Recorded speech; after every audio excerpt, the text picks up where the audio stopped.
They left me, June 6, 1944, somewhere in the darkness of Nazi-occupied France. My leg was shattered, bones sticking through my pants. I was bleeding out in a ditch, and my brothers, they were gone. I was 19 years old, and I was about to find out what a man is truly capable of when survival is the only option left. My name is William Carter. Most folks call me Bill. I'm 99 years old now, and on June 6, 1944, I jumped out of a C-47 aircraft over Normandy, France, as a paratrooper with the 101st Airborne Division. Easy company. 506th Parachute Infantry Regiment. What I'm about to tell you, this is the story of the longest night of my life. The night I was left for dead, behind enemy lines. The night I crawled 2 miles through German-occupied territory with a shattered leg. And somehow, I made it home. I grew up in Springfield, Missouri, small town. My daddy worked at the railway yard. Mama raised me and my 2 sisters in a little house on Elm Street. Life was simple. We didn't have much, but we had each other. I was 17 when Pearl Harbor got hit. December 7th, 1941. I remember listening to the radio with my family. President Roosevelt's speech the next day, a date which will live in infamy. I turned 18 in August 1943. 2 weeks later, I enlisted. Army Airborne. I wanted to be a paratrooper, wanted to jump out of planes and fight the Nazis. My mama cried. She begged me not to go, but I had to. Every boy my age was going. It was our duty. There was a girl, too, Betty Ann Henderson. We'd been sweethearts since high school. Before I left for basic training, I kissed her goodbye on her front porch, told her I'd come home, told her we'd get married when the war was over. She gave me a handkerchief with her initials embroidered on it, B.A.H. I kept it in my pocket through all of training. Boot camp was hell, then jump school at Fort Benning, Georgia. 5 jumps. I earned my wings. Silver paratrooper badge. I was proud. They assigned me to Easy Company, 506th Parachute Infantry Regiment, 101st Airborne Division, the Screaming Eagles. By May 1944, we were in England, training, waiting. We all knew something big was coming. June 5th, 1944, late afternoon, they gathered us in a briefing tent. Officers pulled back a curtain. There was a massive map. France. Normandy. Our platoon leader, Lieutenant Winters, good man, real good man, he pointed at the map. Gentlemen, tomorrow morning we jump into France. Drop Zone D. Our objective is to secure the roads behind Utah Beach and capture the causeways. We disable German artillery. We hold the line until the beach landings link up with us. My stomach dropped. This was it.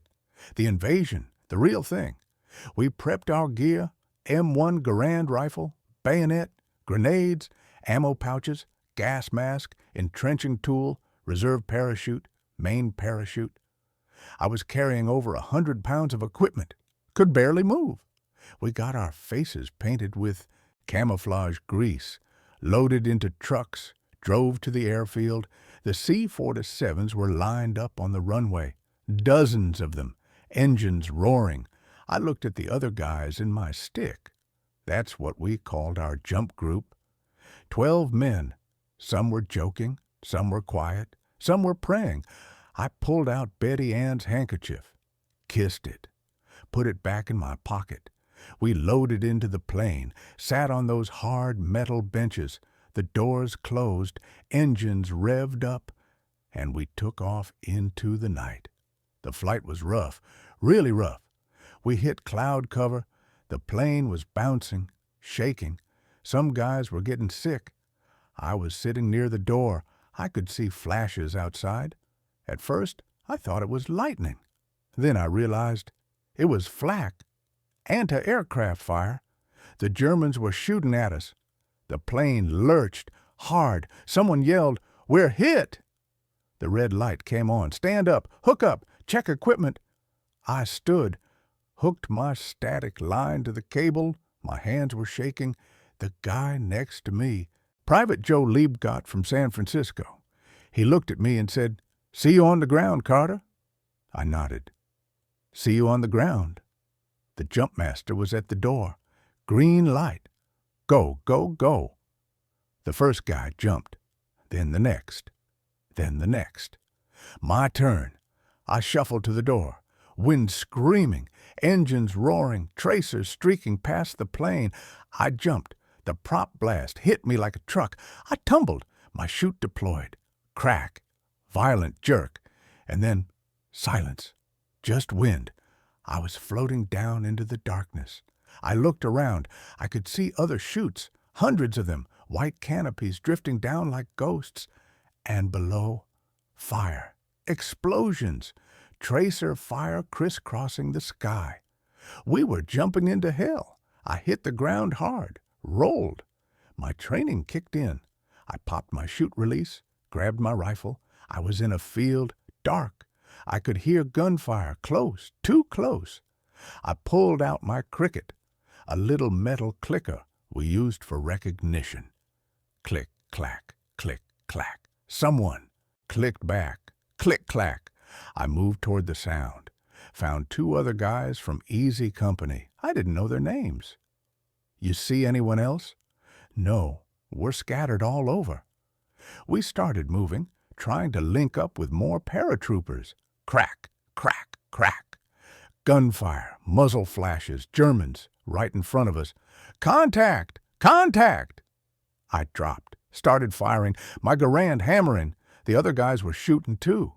A grenade exploded, 20 feet away, dirt and shrapnel everywhere. Fall back! Fall back!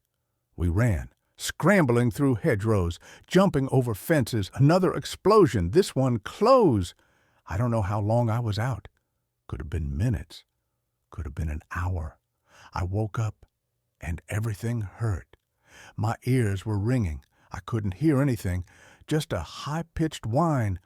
I tried to sit up. Pain, blinding pain shot through my left leg.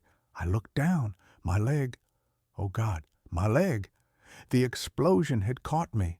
Shrapnel. My left leg was shattered below the knee. I could see bone. White bone sticking through my torn pants. Blood. Everywhere. I looked around. It was early morning. Gray light. Quiet now. No more gunfire. Hey, hey, anyone there? Nothing. Silence. They were gone.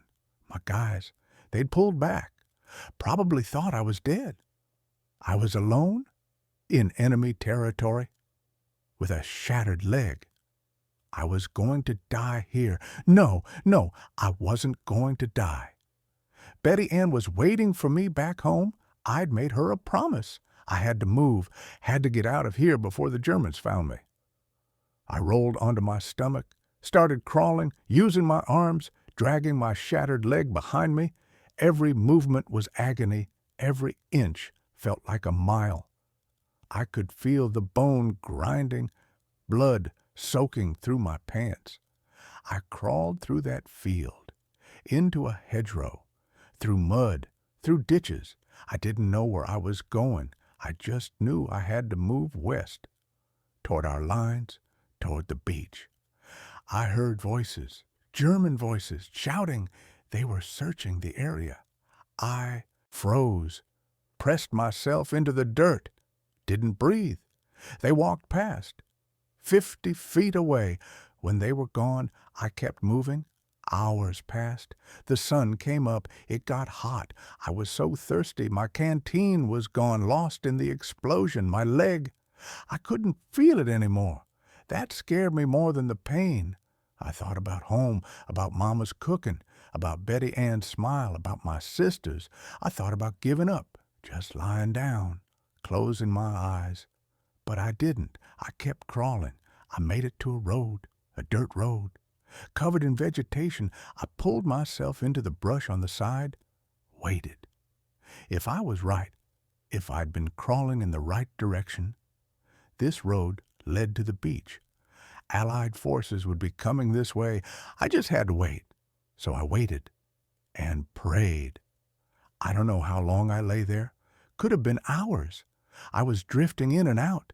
Then I heard it. Engines, vehicles. I tried to lift my head. Couldn't.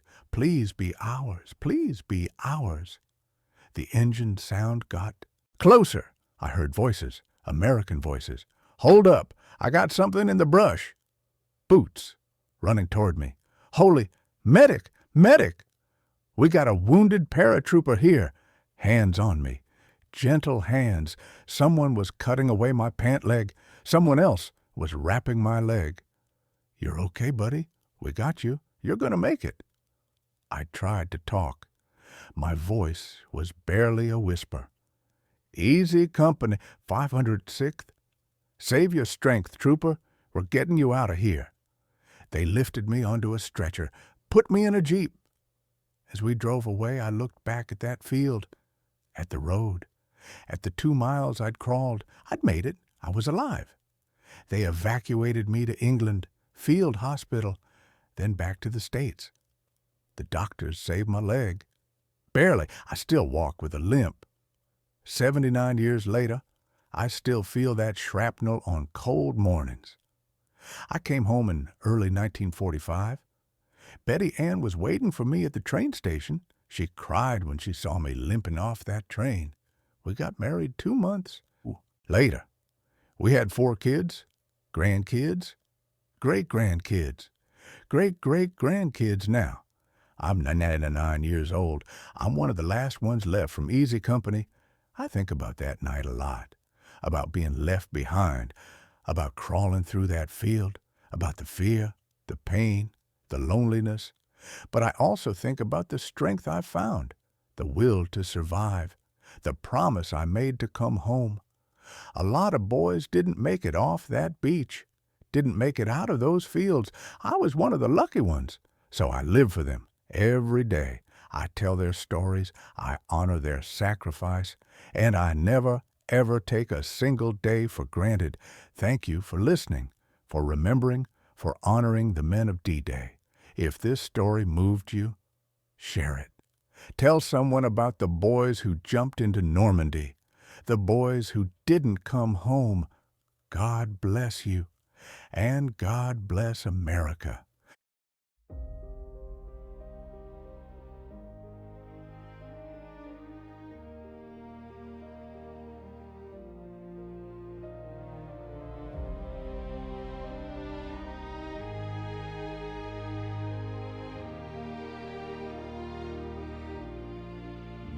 Years old, sky painted black, T-47 roaring, no turning back.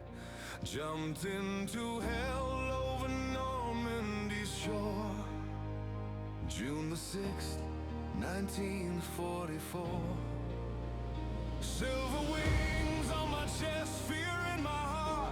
Easy company, trained to play my part. But when the explosion tore through the night, I woke alone in the morning light. They were gone, thought I was dead, left me bleeding, shattered leg. But I made a promise I couldn't break to Betty Ann. For her sake, they left me for dead in the fields of France. But I crawled 2 miles, didn't stand a chance. Bone and blood and will alone. I was 19, but I found my way home. Left for dead, but I survived. Every inch I clawed to stay alive. For the brothers who couldn't make it through, I carry their names. I remember you.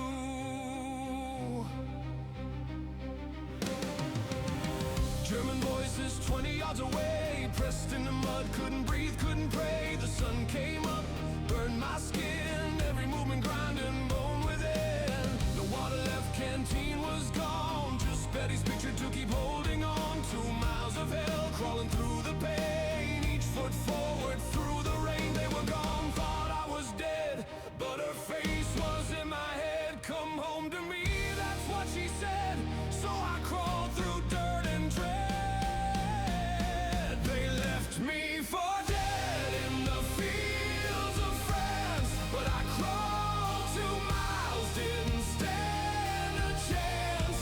Bone and blood and will alone. I was 19, but I found my way home. Lived for dead, but I survived. Every inch I clawed to stay alive. For the brothers who couldn't make it through, I carry their names. I remember you.